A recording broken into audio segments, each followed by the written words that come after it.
Bom dia a todos. Muita alegria que começamos esse webinar aqui na ABPI. Estamos aguardando seja conectada a nossa convidada, a deputada Mariana Carvalho. Deve chegar em momentos. Aí está ela. Deputada, muito bom dia. Uma bom dia, tudo bem? Uma alegria imensa estar com vocês. Eu estava conseguindo ver vocês, mas acho que vocês não estavam conseguindo me ver, mas agora deu certo. Isso, que bom. Muito obrigado. Vou fazer uma brevíssima apresentação da deputada e, em seguida, vamos aqui começar a nossa conversa com ela. E se eu errar alguma informação de seu currículo, deputada, peço já desculpas, mas, por favor, me corrija. Bom, em primeiro lugar, acho, na verdade, vamos apresentar com um pouco mais de detalhes a ABPI, a deputada. A ABPI, deputada, Associação Brasileira da Propriedade Intelectual, foi fundada em 1963.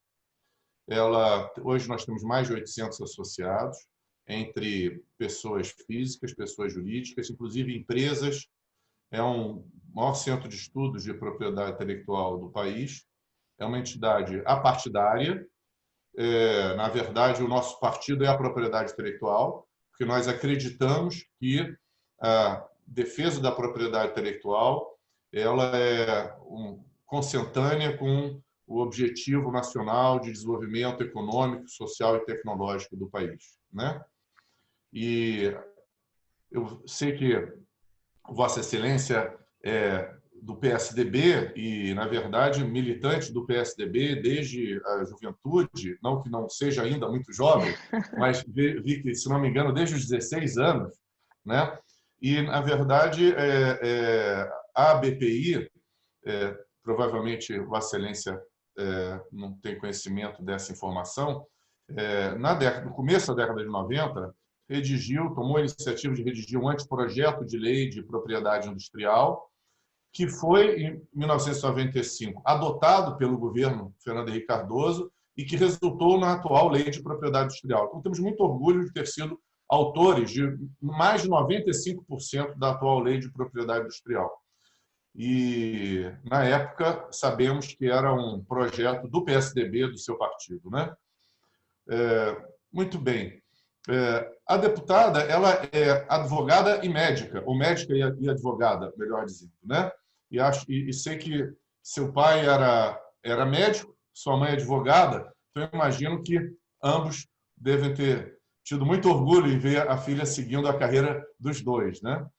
Ela milita no PSDB desde jovem, como disse, nasceu em São Paulo, mas, na verdade, fez sua carreira sempre em Rondônia, deputada federal por Rondônia, exerceu o cargo de presidente do PSDB Jovem de Rondônia, e já foi vereadora, chegou a ser concorrente à prefeitura e foi eleita deputada federal em 2014, já então com 60 mil votos, uma votação muito expressiva, notadamente para um estado que não tem a população tão grande, como é o caso de Rondônia, e está agora nesse mandato como presidente da Frente Parlamentar de Combate à Pirataria e de Proteção à Propriedade Intelectual. Então, deputada, lamentamos até quando foi lançada a Frente Parlamentar no ano passado, força de milhões de compromissos, não podemos estar lá presentes em Brasília, mas sempre acompanhamos os trabalhos. E vou lhe apresentar rapidamente os colegas que estão aqui nessa sala para lhe recepcionar. Eu sou o primeiro vice-presidente da ABPI. Está aqui conosco o Dr. Rodrigo Ouro Preto, que é procurador-geral da ABPI, o Dr. Valdir Rocha, que é diretor-secretário da ABPI, o Dr. Márcio Merkel, que é diretor-editor da ABPI, e também o nosso associado Gustavo Moraes, que é o associado que normalmente nos representa em vários eventos em Brasília ligados à propriedade intelectual. Nós estamos aqui espalhados, eu e Gustavo em São Paulo, Rodrigo no Rio de Janeiro, o Valdir Rocha em Búzios, no estado do Rio de Janeiro, fazendo home office. Posso imaginar o sacrifício que é fazer home office em Búzios, e o Márcio Merkel em Curitiba. Então, deputada, é com muita alegria que a recebemos aqui. Queria passar a palavra à Vossa Excelência para sua saudação. Nós até havíamos enviado uma pequena pauta. Se Vossa Excelência preferir, eu posso colocar as questões de acordo com a pauta que enviamos, ou pode também Vossa Excelência fazer uma apresentação inicial pelo tempo que entender adequado. Então, muito obrigado.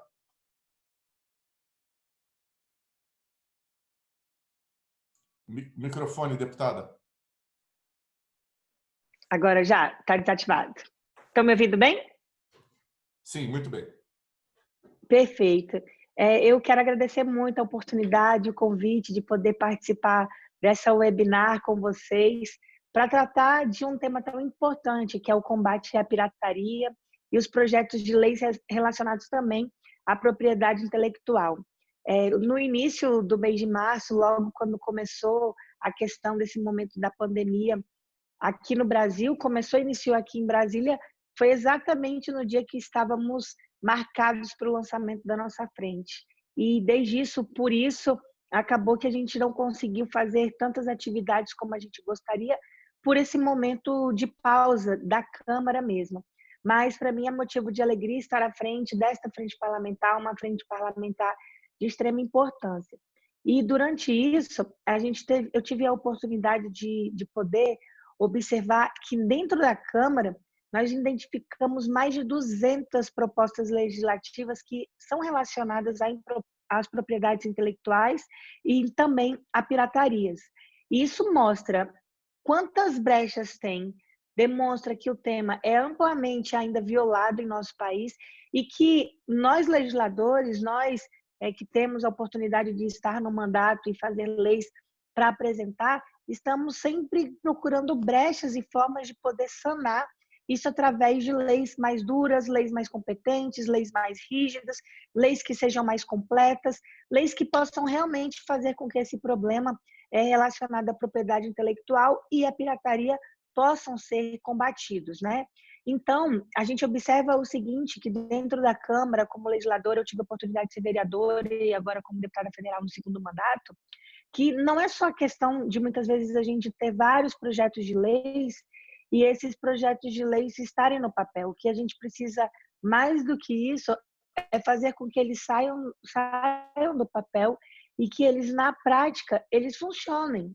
Que a gente possa ter no nosso país uma fiscalização efetiva. Não adianta ter uma legislação dura e na hora que a gente tenha uma condição dessa legislação dura, não tem uma fiscalização, não tem pessoas para fiscalizar. Eu posso falar, por exemplo, de uma situação que a gente vive no nosso estado de Rondônia. Lá nós temos uma fronteira e que a gente não consegue muitas vezes controlar essa fronteira, não consegue ter uma fiscalização rígida dentro dessa fronteira.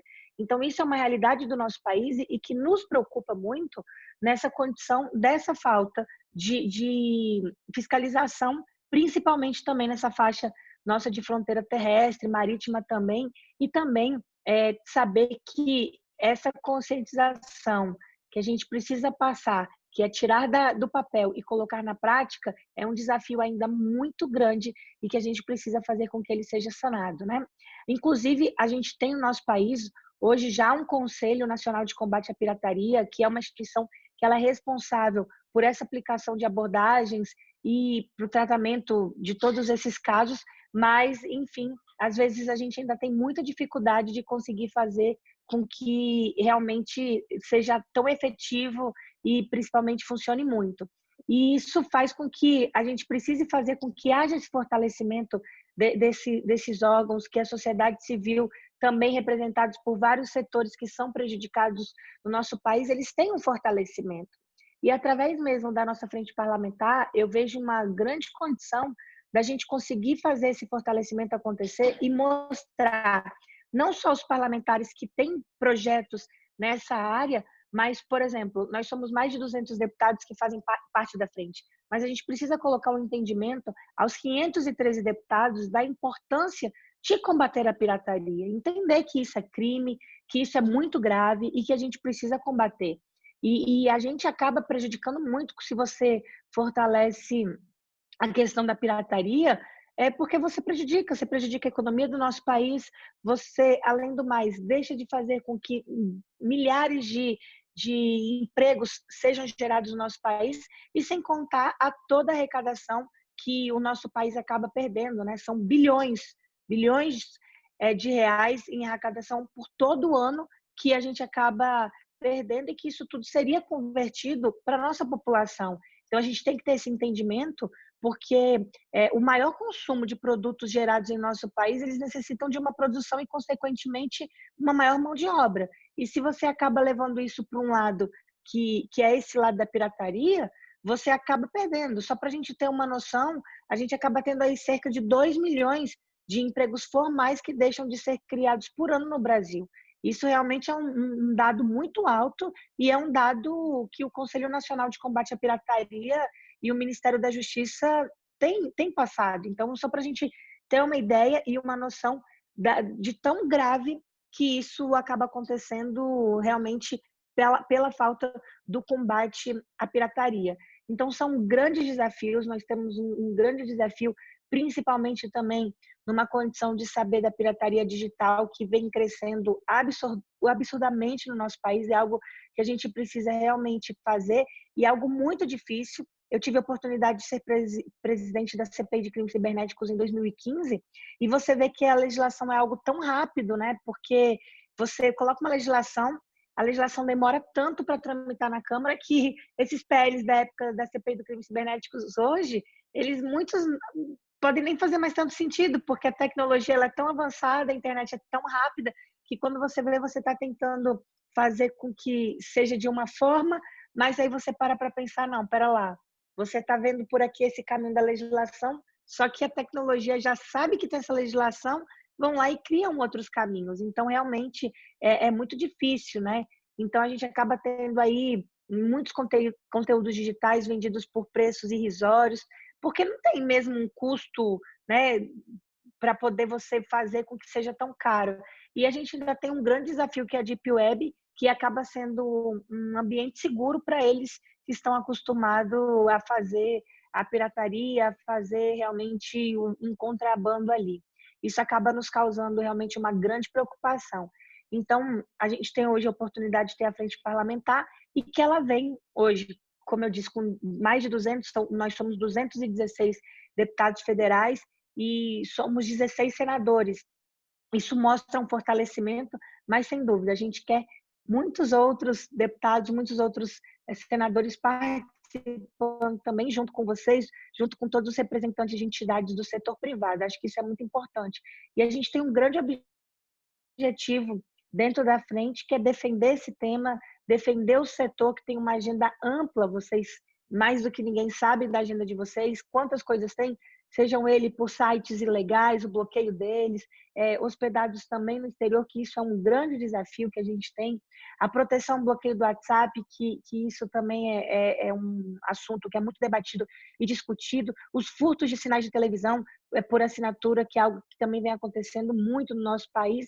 Enfim, o combate à pirataria, as patentes, a gente precisa urgentemente desse fortalecimento, e através da nossa frente parlamentar, dar esse fortalecimento a vocês sentirem uma confiança, e a gente poder estar dentro do parlamento fazendo com que essas legislações sejam aprovadas e saiam do papel, e que possam dar uma segurança a todos vocês. Então, para mim, fico muito feliz de poder estar aqui com vocês hoje, nessa manhã, tratando de um tema tão importante e muitas vezes pouco debatido dentro do parlamento, mas com muitos projetos na área, muitas legislações sendo apresentadas, porque mostram realmente as falhas que estão sendo colocadas e que muitas vezes não são sanadas, e que a gente precisa de uma urgência nisso. Então, aqui agradeço. Obrigada a todos que nos assistem. Obrigada a vocês pela oportunidade também de estar aqui tratando desse tema e me colocando sempre à disposição de todos vocês. Obrigado, deputada.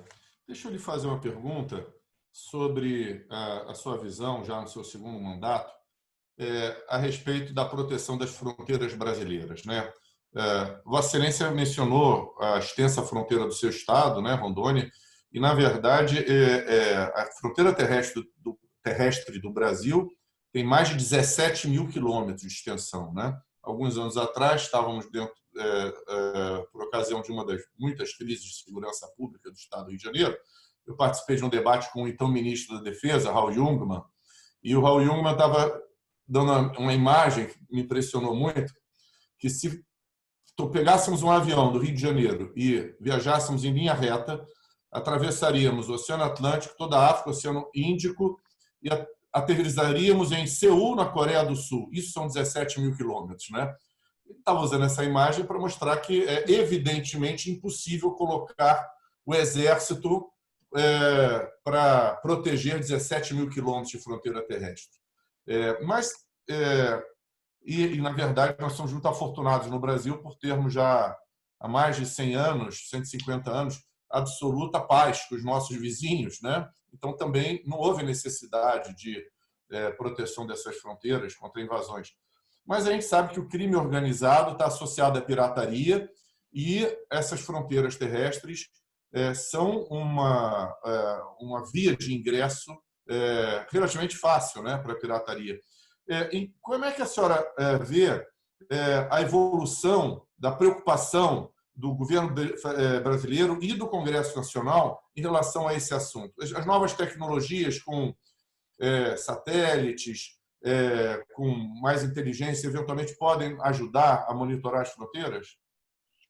Sem dúvida, eu acredito sim nisso. Eu vejo uma condição, se a gente souber investir na tecnologia, inclusive é uma questão que a gente fez na comissão externa do combate ao coronavírus, da qual eu faço parte, por esse bloqueio do fundo, né, da tecnologia e da ciência que estava bloqueado. Só para a gente ter uma noção, só foi liberado 600 milhões de reais desses mais de 2 bilhões de investimentos da tecnologia no ano de 2020. Então, é algo que realmente o ministro Marcos Pontes colocou para que a gente possa fazer. A gente apresentou um PL na Câmara e dentro desse projeto de lei, para que a gente possa fazer essa liberação e esse recurso seja usado, é algo de extrema importância. A gente precisa valorizar a ciência e a tecnologia do nosso país, entender a importância dela, porque muitas vezes, por ser algo que as pessoas não acabam tendo ela de forma tocável, não acabam dando tanto valor, mas é algo que nos ajuda muito. E assim, não só essa questão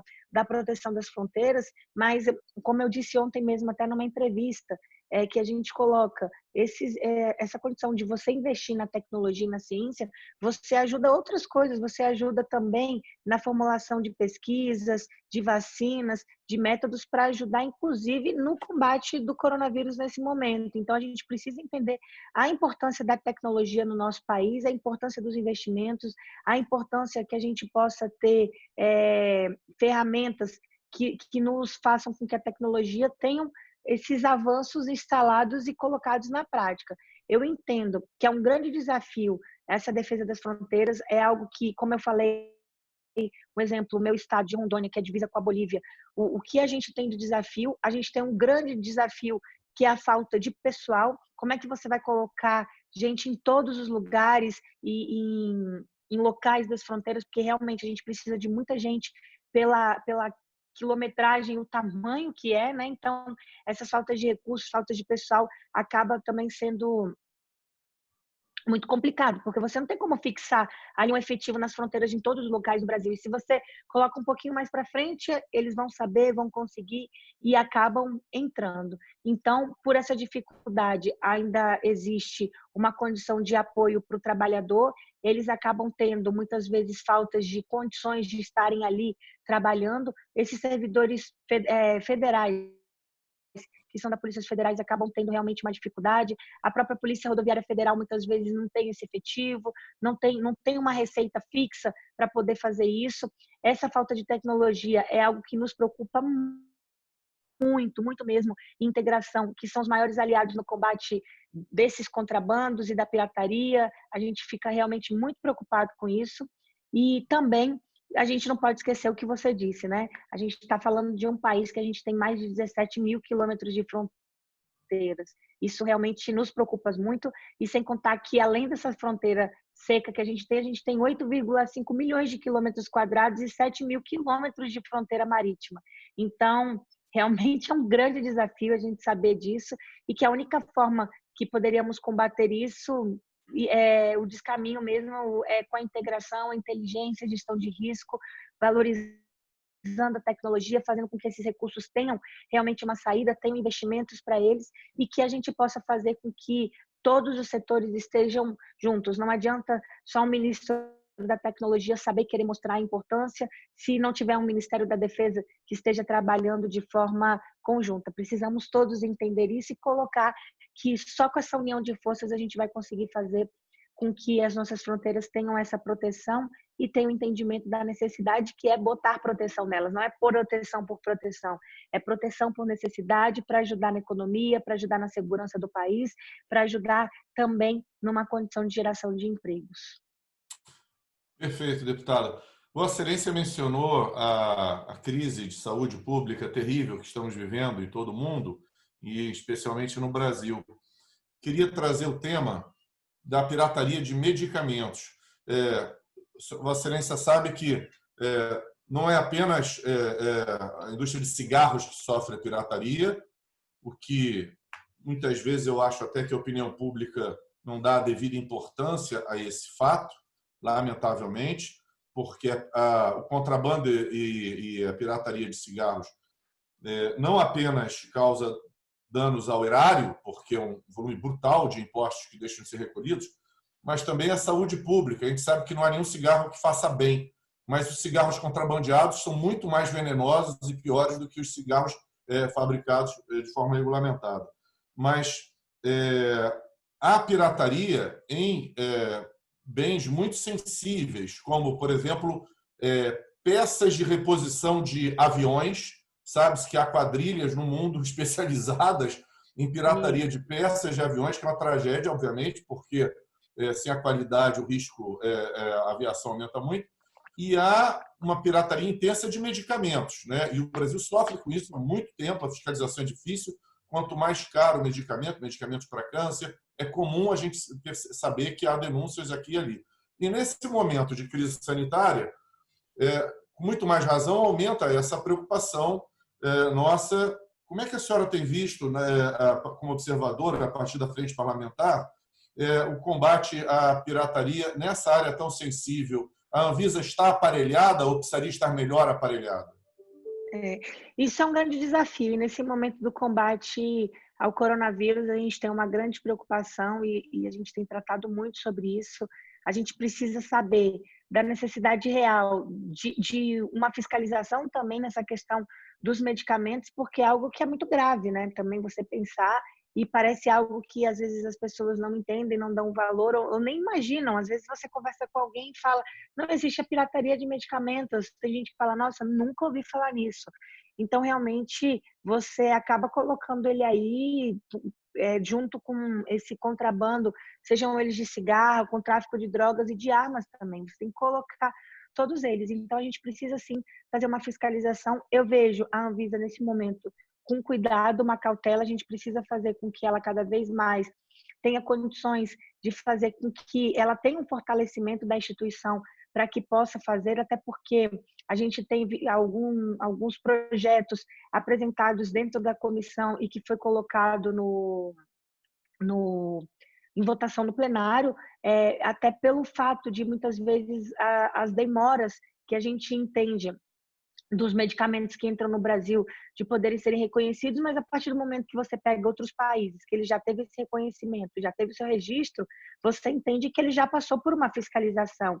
Então, não teria necessidade de tanta demora. Mas, claro, a gente entende muitas vezes a demora, só que num momento como esse de pandemia, se você sabe que já tem esses registros existentes, você não precisa tanto de anos, porque eu falo isso numa condição de defesa também dos pacientes que possuem algum tipo de doenças raras. Hoje, no nosso país, são 3 milhões de pessoas com algum tipo de doenças raras e a gente tem uma dificuldade muito, muito grande por uma condição de saber que, às vezes, esses pacientes precisam judicializar para conseguir fazer com que esse medicamento ele tenha uma entrada no país, só que muitas dessas pessoas elas acabam não tendo condição de esperar esse prazo e esse tempo. Então, a gente tem essa grande preocupação, sem dúvida, de fazer com que esses medicamentos eles tenham uma fiscalização forte e que a gente possa entender a gravidade que é esses medicamentos, né? Só para a gente ter uma noção também, a venda ilegal de medicamentos, ela no nosso país já é considerada crime hediondo pela legislação brasileira. Então, mostra realmente que já é algo bem rígido e bem duro. Isso também, e também deixa bem claro que o grande problema não é a falta de legislação, é a falta mesmo de fiscalização.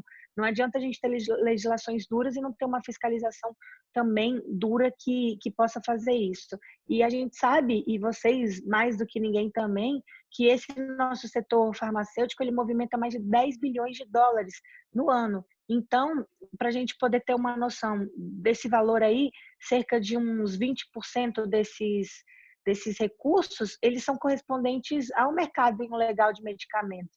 Isso é algo muito grave, muito alto, né? Um valor realmente que você fica até assustado quando você para e pensa e vê isso. Então, nós temos, sim, essa grande preocupação.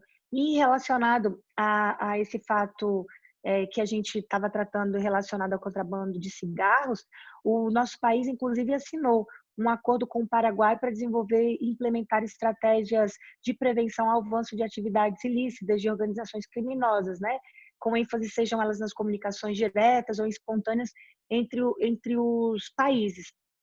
E o Ministério Público Federal, ele faz intermediações também do intercâmbio de dados com os ministérios públicos, tanto do Paraguai, com os ministérios públicos aqui do nosso país, no estado do Mato Grosso do Sul, de São Paulo e também do Paraná. E esses membros, eles sempre são orientados a estabelecer um contato com as autoridades de fronteira dos países vizinhos, por um conhecimento com relação da confiança e também para poder ter uma condição de estarem sempre ali ligados um ao outro, sabendo do sistema dos outros países, com as trocas de informação, confirmando os dados pessoais das pessoas que saíram, quem vai entrar, identificando todos esses bens dos exteriores também. Isso também é uma forma que tem da gente poder ter. Eu acho que esses mecanismos de interligações com outros países, eles são essenciais, porque muitas vezes não adianta a gente estar com a fiscalização aqui efetiva e os outros países estarem facilitando, não estarem passando dados, não estarem passando informações. É algo que a gente precisa mesmo fazer. Então, a gente precisa fazer com que esse intercâmbio aconteça com outros países também, que sejam não só nos nossos estados que são fronteiras, um exemplo, como a gente tem aqui o Paraguai, o Uruguai, como eu falei, a Bolívia também, mas também a gente saber que outros países são importantes, né? A gente, depois que vê a realidade de como esses tráficos acontecem, como esses contrabandos eles acontecem, deixam a gente realmente muito preocupado com a facilidade que acabam entrando em outros países. Então, a gente precisa, sim, fazer com que haja sempre, junto com a Polícia Federal, junto com a Receita Federal, junto com também o Ministério Público Federal, e com todos esses órgãos, com todos os órgãos competentes, que eles tenham aí um alinhamento para chegar a esse fator de fortalecimento e que possam estar todos alinhados. Perfeito, deputada. Vou lhe fazer aqui uma última pergunta, antes de passar os meus colegas aqui de mesa virtual, que é a respeito da evolução da legislação, né? Aqui na BPI, e especialmente na área de medicamentos e patentes farmacêuticas, nós temos uma convicção muito clara que as patentes não são jamais um impedimento ao acesso a medicamentos. Nós entendemos que o acesso a medicamentos deve sempre ser assegurado, que a universalização da saúde pela Constituição de 88 foi uma grande conquista civilizatória, a organização do SUS, da mesma forma, devemos sempre estimular e proteger o SUS, mas vemos que em países onde há uma proteção patentária muito forte, como os países europeus, não há nenhum problema de acesso a medicamentos. Ao nosso ver, o acesso a medicamentos, se ele não existe, é por conta de políticas públicas ineficientes e não por conta de uma desculpa de que a patente, de alguma forma, inibiria o acesso. Até porque nós temos o instrumento da licença compulsória, que é um instrumento absolutamente legítimo, que existe internacionalmente há mais de 100 anos. Estados Unidos usa licença compulsória quando necessário, e nós já usamos aqui também quando foi necessário, e sendo certo também que No caso de extrema urgência, o decreto 3201 de 99, que regulamenta as licenças compulsórias, prevê que a licença compulsória pode ser decretada imediatamente, sem qualquer formalidade, e ninguém haveria de negar que, na pandemia atual, estamos no caso de extrema urgência, né? Mas temos muita preocupação porque, por conta da pandemia, há alguns projetos de lei que, em nossa opinião, são oportunistas e que tentam modificar a lei de propriedade industrial e, na verdade, sob o pretexto de facilitar o acesso a medicamentos relacionados à Covid, a rigor, esses projetos de lei tentam retirar o valor econômico de patentes farmacêuticas. Entendemos que, em que pese as excelentes intenções de vários deputados e senadores que subscreveram alguns desses projetos de lei, é uma tentativa de consertar algo que não está quebrado. O nosso sistema de propriedade industrial já se revelou muito eficaz e por ocasião da pandemia do HIV/AIDS, e estamos aparelhados para enfrentar essa pandemia também agora. E, paralelamente a esses projetos de lei, está em curso no Poder Executivo, no Ministério da Economia, uma iniciativa muito meritória, chamada ENPI, né, de construção da Estratégia Nacional da Propriedade Intelectual. A BPI participou ativamente dos debates, enviamos contribuições e o Ministério da Economia está, nesse momento, debruçado sobre todas essas contribuições, sendo claro que houve também alguns grupos de interesse absolutamente legítimos que querem retroceder a legislação a um estágio anterior, que se sentem prejudicados com a legislação.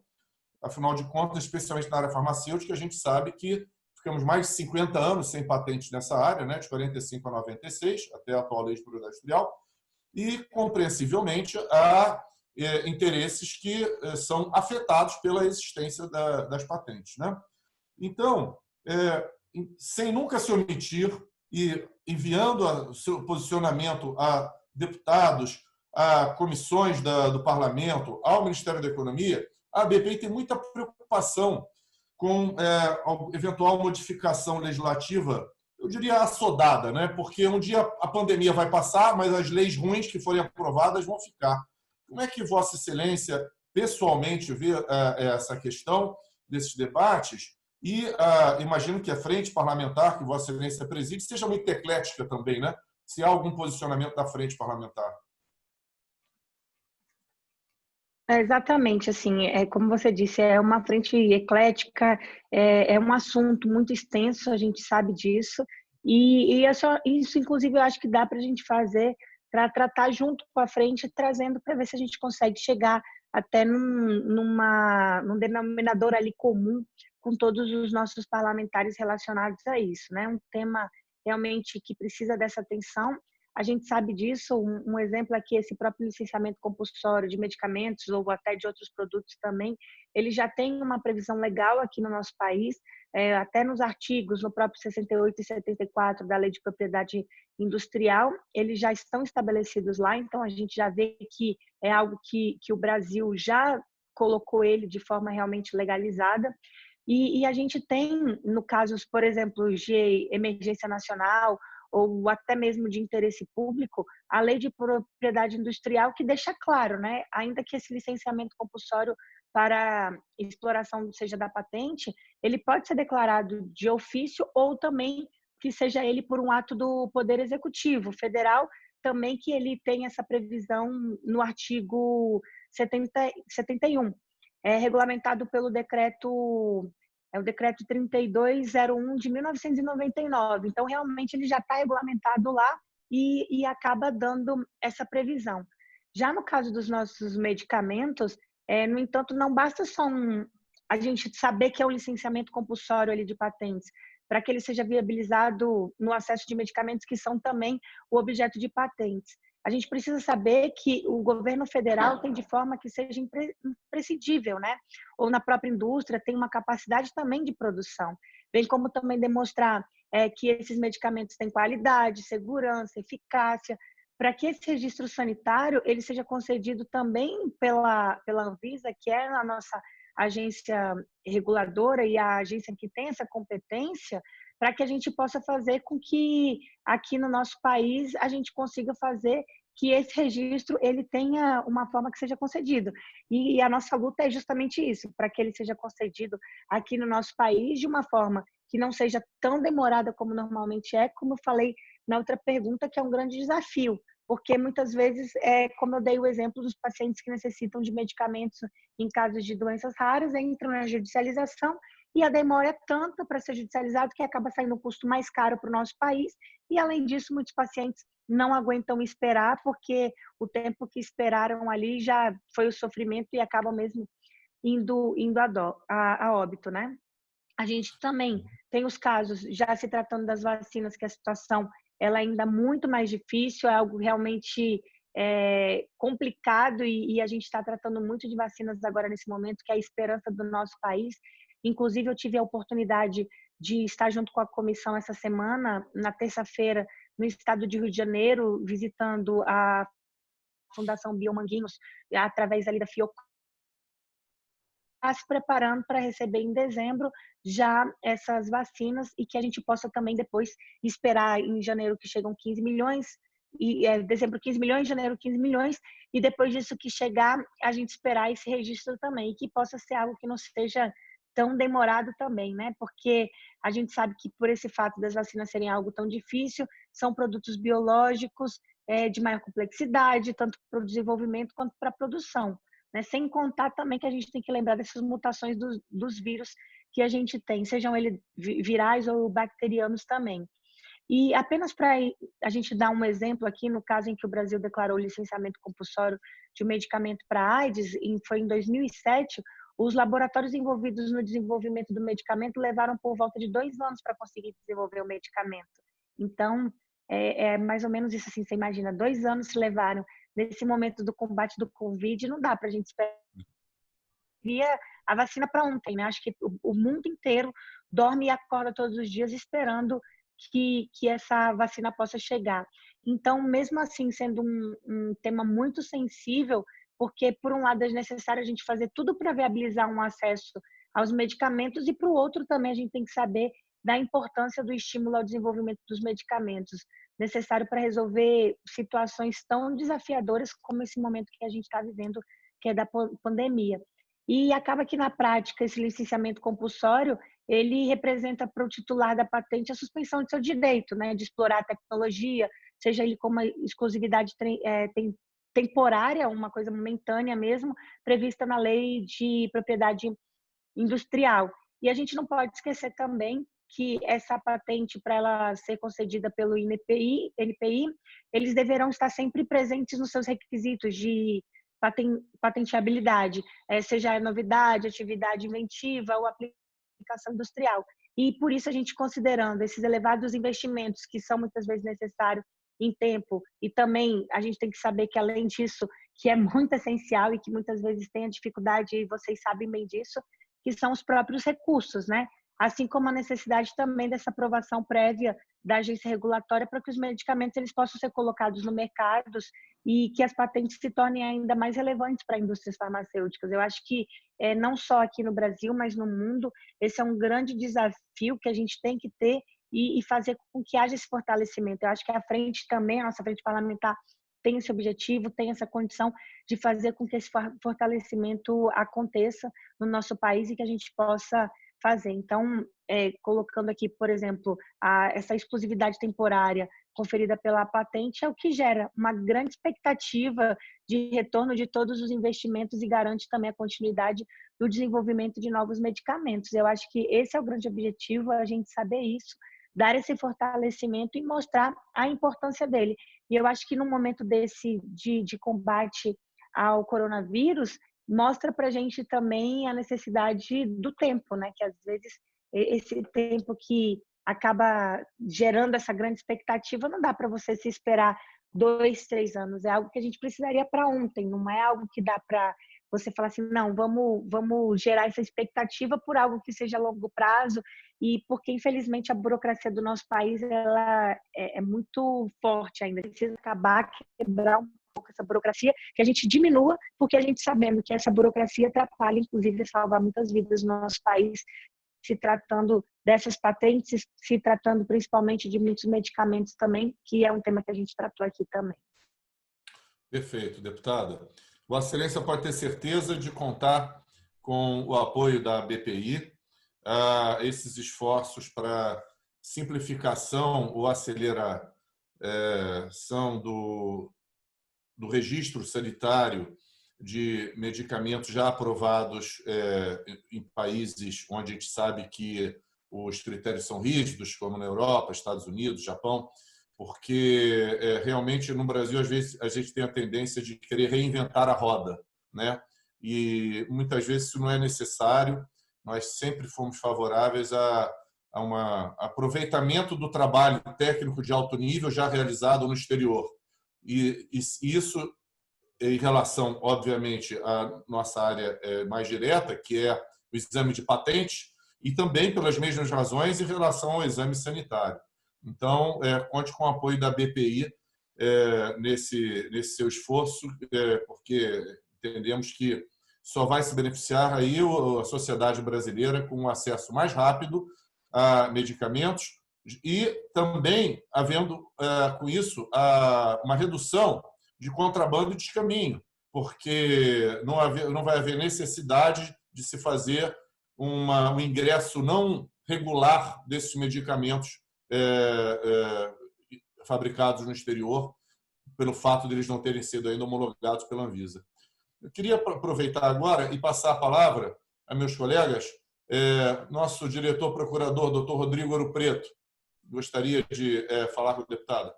Sim, bom dia, deputada. É um prazer tê-la aqui na BPI, prestando esclarecimentos importantes para os nossos associados e para o público em geral que nos acompanha. Eu vou voltar um instante, o debate sobre licença compulsória é extremamente relevante, mas eu vou voltar um instante para um outro assunto que foi debatido no início da nossa conversa, a propósito do mercado ilegal de cigarros. Eu vejo aqui uma proposta que está sendo defendida pelo ministro Paulo Guedes na reforma tributária, da criação do imposto sobre o pecado, o aumento da alíquota sobre cigarros em um país em que 54 ou mais por cento do mercado total é dominado pelo mercado ilegal, seja contrabando vindo do Paraguai e de outras partes, mas principalmente do Paraguai, ou de produtos pirateados fabricados aqui mesmo no Brasil. Esses produtos, né, do mercado chamado mercado informal, o mercado ilegal, o mercado informal, que ocupa 54% do mercado total brasileiro, e que são mais nocivos à saúde, como nós sabemos, porque não obedecem regras sanitárias, são produtos que não pagam impostos, que não atendem a regras trabalhistas, sanitárias, e que lesam o consumidor e o usuário desses produtos. Esses produtos não pagam impostos, né? Então, nós temos aqui uma proposta bem intencionada, é claro, temos certeza disso, mas que vem sobrecarregar ainda mais, né, a indústria formal, a indústria justamente que segue as regras.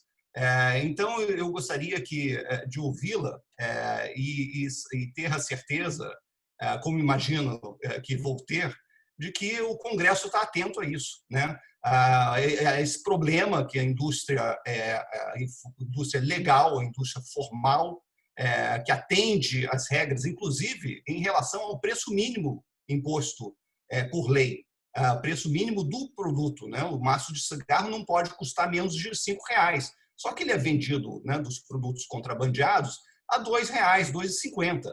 Né? Não acharemos produtos de empresas como Philip Morris, né, Souza Cruz, abaixo de R$5. Então, me parece um absurdo aumentar ainda mais os impostos, aumentando o preço final desses produtos legais e sacrificando, né, o mercado formal, que levará a eventual fechamento de empresas, pelo menos perda de mercado. Então, eu gostaria de ouvir a deputada para poder ter esperança de que estão todos atentos para essa problemática. Não, sem dúvida, estamos sim atentos, a gente tem essa preocupação também, e é algo que é realmente preocupante, é algo meio que óbvio, né? Não deveria ser uma coisa que assim, não, precisa se debater e discutir, ver se a pessoa.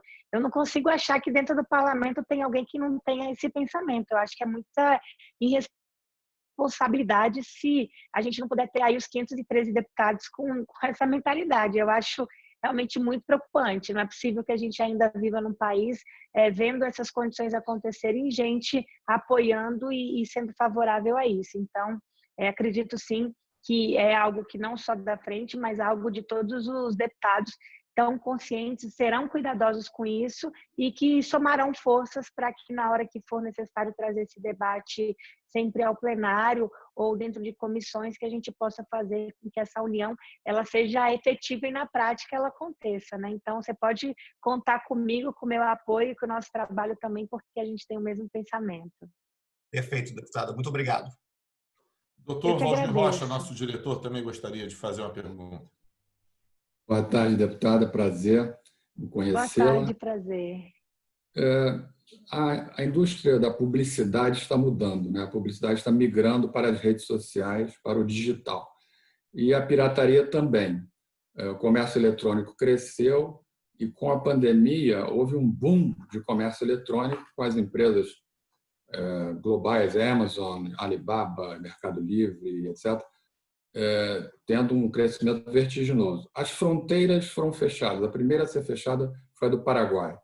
Então, a pirataria já estava migrando para o digital e agora mais ainda. Quais são as propostas concretas da sua comissão e da sua bancada para impedir, para minimizar esse problema da pirataria online? Porque os sites se multiplicam, são hospedados em outros países, as pessoas não têm endereço físico, é difícil rastrear, as empresas estão enxugando o gelo, né? Mas assim, o que o seu grupo pretende deliberar sobre isso ao legislar? Esse é um grande desafio que nós temos, né? Relacionado a isso, só para a gente ter uma noção, essa pirataria online, né? A gente, só como eu disse no outro painel, no início, quando eu presidi a CPI de crimes cibernéticos, nós fizemos e apresentamos vários PLs justamente ligado a isso. É algo que gera uma polêmica, isso a gente tem um grande desafio na Câmara, porque tem entendimentos de diversos grupos políticos de entendimento e até dificultam mesmo um acordo para se levar ao plenário. E muitos desses PLs que já foram apresentados e que estão em tramitação na Câmara, hoje eu já vejo eles até com algum certo tipo de atraso, porque a tecnologia ela é muito avançada. E só para a gente ter uma noção, os 10 websites piratas com maior volume de tráfego no Brasil receberam, só no ano de 2018, 1,3 bilhões de visitas. Então, a gente imagina que isso agora, nesse momento de pandemia, eles devem ter triplicado, né? Eu não tenho um valor assim certo, mas só para a gente ter uma noção, deve ter aumentado muito. Então, esses websites piratas, eles receberam 17 milhões em receitas publicitárias entre agosto de 2015 e agosto de 2016. Eu lembro que na época da comissão, inclusive, a gente conseguiu fazer o fechamento de algum desses sites junto com a Polícia Federal, e o que era mais inacreditável é que muitos desses sites piratas, eles continham ainda o apoio do governo federal. Eu lembro que em 2015 você via lá sites que eram piratas e eram patrocinados, por exemplo, por campanhas de vacina ou campanhas publicitárias do próprio governo federal. Isso é um grande desafio, você mostrar que nem o governo federal conseguia identificar quais eram esses sites piratas e eles mesmos acabavam injetando dinheiro, investindo nesses sites, né?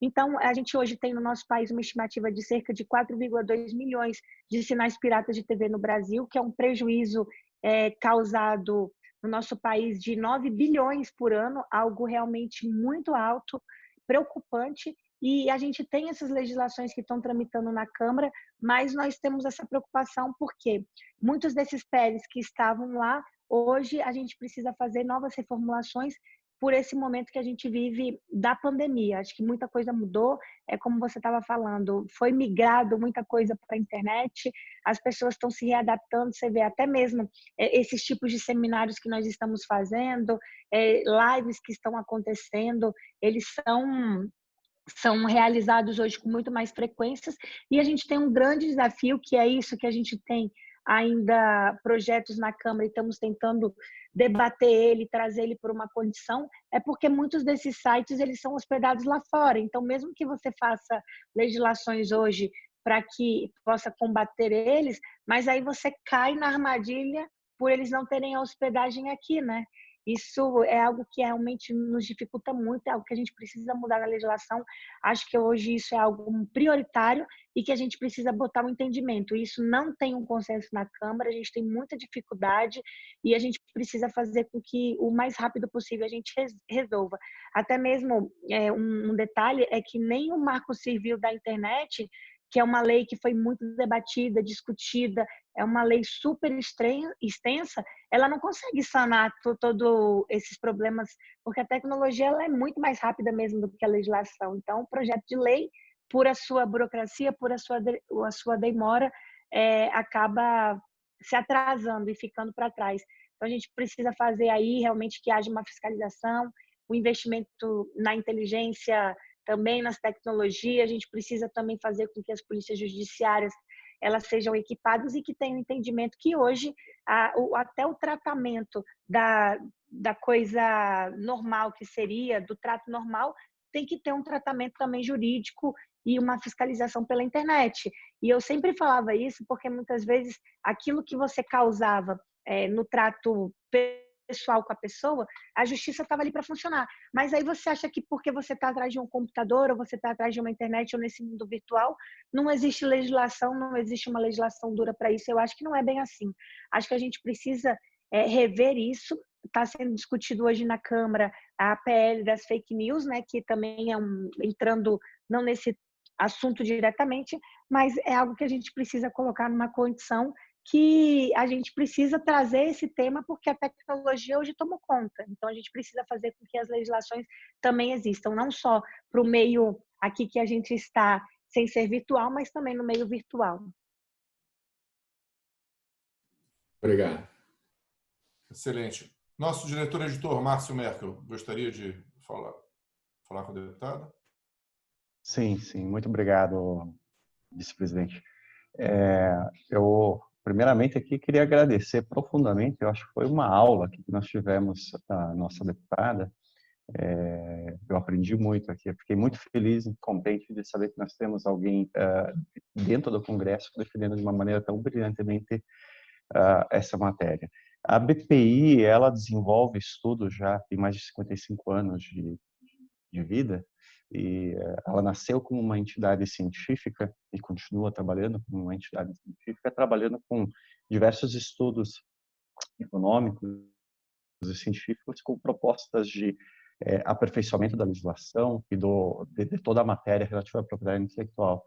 E mais recentemente, desde 2014, principalmente, a BPI começou a fazer trabalhos de estudos econômicos com apoio de economistas de diversas universidades e submetendo isso como propostas objetivas e específicas para o Congresso, né?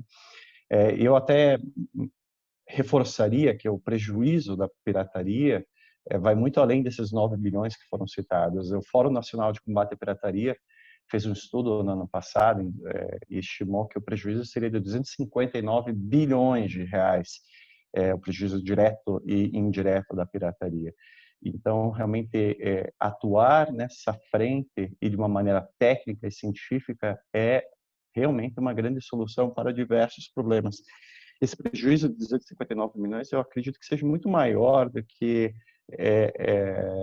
qualquer despesa de curto prazo que a gente poderia aplicar para resolver esse problema. E estando aqui em Curitiba, e aqui no estado do Paraná, que é caminho entre um porto do Paranaguá e a nossa tríplice fronteira, e nós temos o Rio Paraná, onde que é uma fonte, a Ponte da Amizade, né, que é uma fonte de tiroteios que nós estamos tendo recentemente todo dia que nós estamos vendo aqui na televisão e recebendo comunicados de tiroteios que vêm dessa questão do crime que acompanha a pirataria. Dando como exemplo, um dos principais, ou mais famoso traficante da história do mundo, iniciou seu trabalho no crime exatamente com contrabando de cigarros. Então, eu gostaria, na verdade, realmente não de fazer uma pergunta específica, mas só parabenizar pelo trabalho e agradecer pelo tempo disponível aqui para nós, que eu fiquei muito feliz e com certeza só reforça a necessidade de a gente submeter trabalhos científicos para apoiar todo esse trabalho do Congresso nesse sentido. Então, muito obrigado, deputada. Eu que agradeço, Márcio. Fico muito feliz pela oportunidade aqui de participar com vocês. Fico extremamente mesmo grata de trazer esse assunto e principalmente poder também aprender com vocês, né? Acho que a gente eu tenho muito para aprender, cada vez mais tenho mais conhecimento na área e através do parlamento que eu possa ser uma voz de todos vocês na defesa também e que vocês possam contar mesmo comigo, assim, porque eu falo, se eu tive a oportunidade de chegar aqui e estar representando, sendo a voz de vocês, que vocês possam realmente fazer com que o nosso mandato seja de vocês também e que a gente possa resolver esse grande problema, que é um problema não só do Brasil, mas é um problema mundial e eu não tenho dúvidas disso. E aqui aproveitando e agradecendo também a vocês pela oportunidade, pelo convite também, ao querido Napoleão, que nos procurou fazendo esse convite também. Aqui fico muito feliz, Napoleão Salles, por abrir essas portas com vocês e participar desse momento aqui com a BPI. Fico realmente feliz e só tenho a agradecer e que vocês continuem sempre mandando informações, nos municiando, para que eu possa estar aí sendo realmente uma voz ativa dentro do Congresso para representar todas essas causas. Muito obrigado, deputada. Estamos chegando ao fim em mais poucos minutos. Eu queria pedir sua autorização para podermos deixar esse webinar no canal da ABPI no YouTube, para que a gente possa divulgar os associados. Claro, muito sem obrigado. dúvida, está autorizado. Muito bom. E eu vou pedir, então, para fazer a despedida, o nosso colega, nosso homem em Brasília, nosso colega Gustavo Moraes, que tem sido de uma atuação incansável na BPI, nos representando em diversas ocasiões em Brasília. Então, eu já me despeço aqui, deputada, com o nosso agradecimento mais caloroso e passo a palavra aqui ao nosso colega Gustavo Moraes. Obrigado, Gabriel. Gostaria de saudar a deputada, Márcio, Valdir, Rodrigo, nossa querida Érica. Obrigado por essa oportunidade. Obrigado, como disse o Márcio, dar essa oportunidade de assistir essa aula, Propriedade Intelectual e Combate à Pirataria, a organização de um evento desse, contando com a ilustre participação da deputada, acho que só confirma, né, o papel da BPI na defesa da propriedade intelectual e no combate à pirataria. Eu gostaria de mais uma vez agradecer a presença, manifestar, como o Gabriel fez, todo o nosso apoio às atividades da Frente Parlamentar, cujo lançamento, o deputado lembrou bem, né? Tudo começou em relação a essa pandemia, até uma das razões que eu não pude estar lá, mas e que reforçar a questão aí da licença compulsória. Temos um PL, deputada deve saber, o 1462, de autoria do deputado Alexandre Padilha, subscrito por deputados e deputadas dos mais diversos partidos e que impressionou, não apenas no Brasil, mas a comunidade de propriedade intelectual do mundo inteiro, pela sua, com perdão da palavra, pela sua violência. Seria, segundo está o texto atual, seria a concessão de uma licença compulsória automática, bastaria a inscrição de uma lista a ser publicada pelo INPI e com preço já, um royalty já pré-fixado. Tá? Então, isso realmente chamou a atenção. A BPI está muito atenta à tramitação desse projeto de lei, porque, por sua eventual convolução em lei, passaria uma mensagem ao mundo inteiro, né, de que existem dúvidas quanto ao prestígio da propriedade intelectual no Brasil. E, por último, eu gostaria também aqui, em público, fazer um elogio ao trabalho do INPI. A gente sabe que existia um problema terrível no INPI com relação à demora no trâmite das patentes. Isso está sendo resolvido de maneira exemplar, de maneira assim, que merece todos os nossos elogios pela atual administração do INPI. Então, só gostaria de fazer esse elogio em público e ter certeza que tanto a Câmara quanto a deputada, a Frente Parlamentar, está atenta a esse esforço bem-sucedido do INPI, que acho que está agradando a todos aqueles que buscam a inovação e buscam a propriedade intelectual do nosso Brasil. Obrigado. Eu que quero aqui dizer que fico feliz e parabenizar também, né, fazer esse reconhecimento da mesma forma que você, a todos vocês, e que vocês realmente possam contar com esse fortalecimento nosso. Estou sempre à disposição, agradeço muito, e se tiverem ideias, sugestões, críticas também, que vocês possam estar nos encaminhando, nos enviando. E como você disse, né, tudo começou bem na pandemia, eu entendo, era para a gente poder estar com todos aqui, vocês, mas realmente a gente ficou até naquela quase cancelando, porque foi exatamente no dia e já estava marcado e foi todos pegos de surpresa, porque a gente já estava na Câmara e a Câmara começou a fechar as portas, foi algo realmente muito diferente do que a gente estava acostumado a viver. Mas espero que também estejam todos bem, se cuidando também, que a gente possa passar por esse momento e com fortalecimento do combate à pirateria, à propriedade intelectual, com fortalecimento da nossa frente, e que possamos estar aqui unindo as nossas forças para que a gente possa chegar a resultados efetivos, né? Não só no papel, mas sim na prática, e que funcione para ajudar no desenvolvimento do nosso país também. Então, fico aqui muito feliz por essa participação. Agradeço a cada um de vocês e me coloco sempre à disposição. Obrigado. Aqui nos despedimos, então. Deputada, saúde e até a próxima. Da mesma forma. Obrigada. Um beijo grande. Até logo. Até logo.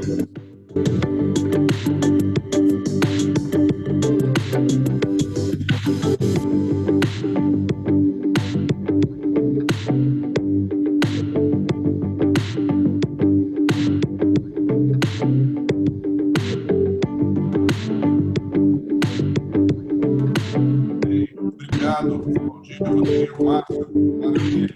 Obrigado, um abraço. Obrigado. Muito bom, Gabriel. Obrigado.